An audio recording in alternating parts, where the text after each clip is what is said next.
नमस्कार दोस्तों, स्वागत है आप सभी का आज के मोस्ट इम्पोर्टेंट टॉपिक में, जो कि हर एग्जाम के लिए काफ़ी ज़्यादा यूजफुल रहने वाला है।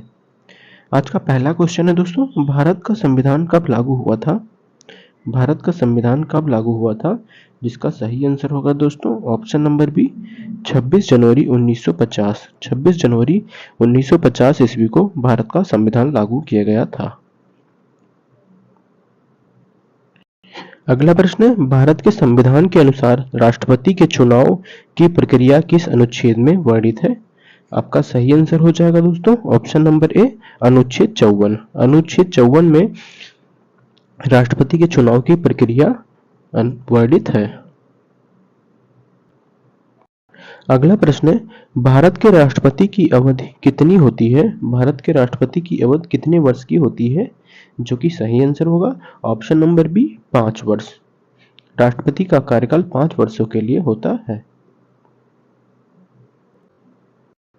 अगला प्रश्न है, भारत के संविधान में मौलिक कर्तव्यों को किस संशोधन द्वारा जोड़ा गया था? भारत के संविधान के मौलिक कर्तव्यों को किस संशोधन के तहत जोड़ा गया था? जिसका सही आंसर होगा दोस्तों ऑप्शन नंबर ए, 42वां संशोधन। अगला प्रश्न है, संविधान सभा का स्थायी अध्यक्ष कौन था? संविधान सभा का अस्थायी अध्यक्ष कौन था?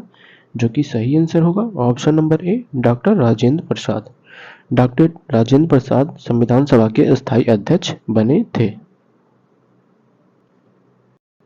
अगला प्रश्न है, संविधान के किस अनुच्छेद के तहत राष्ट्रपति आपातकाल की घोषणा कर सकते हैं? संविधान के किस अनुच्छेद के तहत राष्ट्रपति आपातकाल की घोषणा कर सकते हैं? आपका सही आंसर होगा ऑप्शन नंबर ए, अनुच्छेद 352। अनुच्छेद 352 के तहत राष्ट्रपति आपातकाल की घोषणा कर सकते हैं।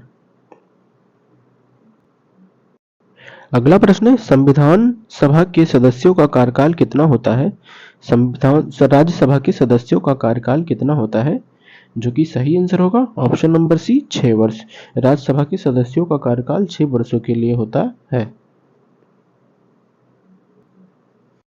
अगला प्रश्न है, भारत के संविधान में विधायिका किस भाग में वर्णित है? विधायिका किस भाग में वर्णित है? जिसका सही आंसर होगा ऑप्शन नंबर बी, भाग 5 में। भाग 5 में संविधान में विधायिका वर्णित है। अगला प्रश्न है दोस्तों, पंचायती राज व्यवस्था किस संविधान संशोधन के तहत लागू की गई थी? पंचायती राज व्यवस्था किस संविधान संशोधन के तहत लागू की गई थी? जो कि सही आंसर होगा ऑप्शन नंबर बी, 73वां संशोधन। 73वां संविधान संशोधन लागू की गई थी। अगला प्रश्न है, भारत का वर्तमान संविधान मुख्यतः किस देश के संविधान से प्रेरित है? जिसका सही आंसर होगा ऑप्शन नंबर ए, ब्रिटेन। ब्रिटेन के संविधान से वर्तमान संविधान मुख्यतः प्रेरित माना जाता है।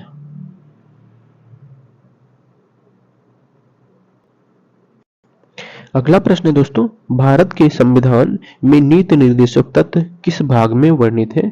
नीति निर्देशक तत्व किस भाग में वर्णित है? जो कि सही आंसर होगा ऑप्शन नंबर बी, भाग 4 में।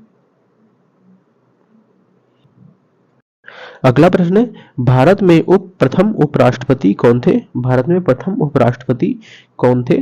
जिसका सही आंसर होगा दोस्तों option number A, doctor Sarvepalli Radhakrishnan. Doctor Sarvepalli Radhakrishnan Bharat में प्रथम उपराष्ट्रपति बनाए गए थे।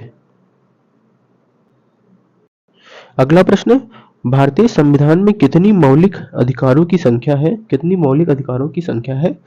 जो कि सही आंसर होगा ऑप्शन नंबर बी, 6। 6 मौलिक अधिकारों की संख्या मानी जाती है। अगला प्रश्न है, राज्यपाल का कार्यकाल कितने वर्षों का होता है? राज्यपाल का कार्यकाल कितने वर्षों के लिए होता है?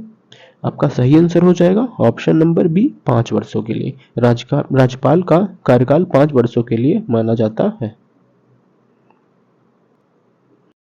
अगला प्रश्न है, भारत का संविधान कितने अनुच्छेदों में विभाजित है? भारत का संविधान कितने अनुच्छेदों में विभाजित है? जिसका सही आंसर होगा ऑप्शन नंबर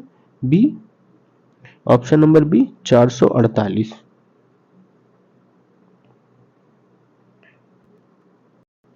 अगला प्रश्न है, भारत के राष्ट्रपति पर महाभियोग प्रक्रिया किस अनुच्छेद के में वर्णित है? किस अनुच्छेद में महाभियोग की प्रक्रिया वर्णित है? जिसका सही आंसर होगा ऑप्शन नंबर ए, अनुच्छेद 61। अनुच्छेद 61 में महाभियोग की प्रक्रिया वर्णित है।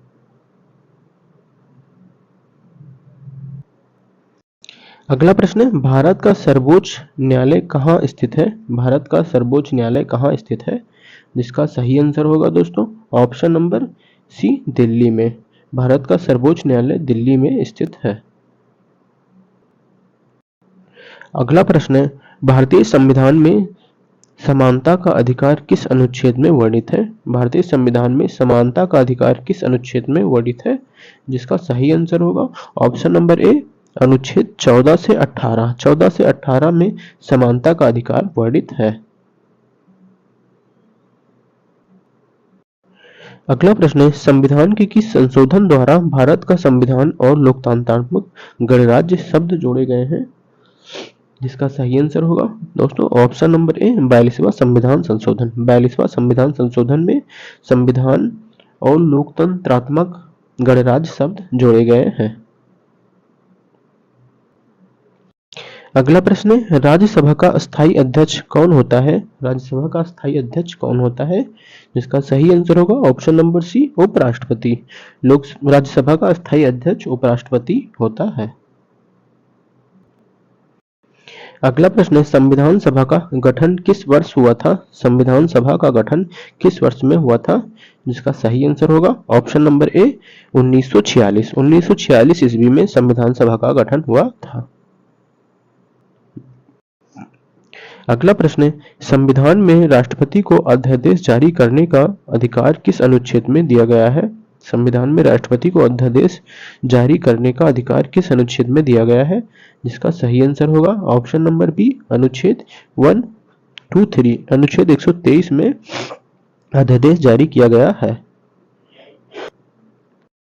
अगला प्रश्न है, भारत में संविधान का संरक्षण किसे माना जाता है? भारत में संविधान का संरक्षक किसे माना जाता है? जो कि सही आंसर होगा ऑप्शन नंबर डी, सर्वोच्च न्यायालय को। सर्वोच्च न्यायालय को संविधान का संरक्षक माना जाता है। अगला प्रश्न है, भारत में प्रथम आम चुनाव कब हुए थे? भारत में प्रथम आम चुनाव कब हुए थे? जिसका सही आंसर होगा ऑप्शन नंबर सी, 1951 1952 में भारत में प्रथम चुनाव हुआ था। अगला प्रश्न है, भारत का संविधान पूर्ण रूप से कब अंगीकृत किया गया था? संविधान कब अंगीकृत किया गया था? जिसका सही आंसर है ऑप्शन नंबर सी, 26 जनवरी 1950। 26 जनवरी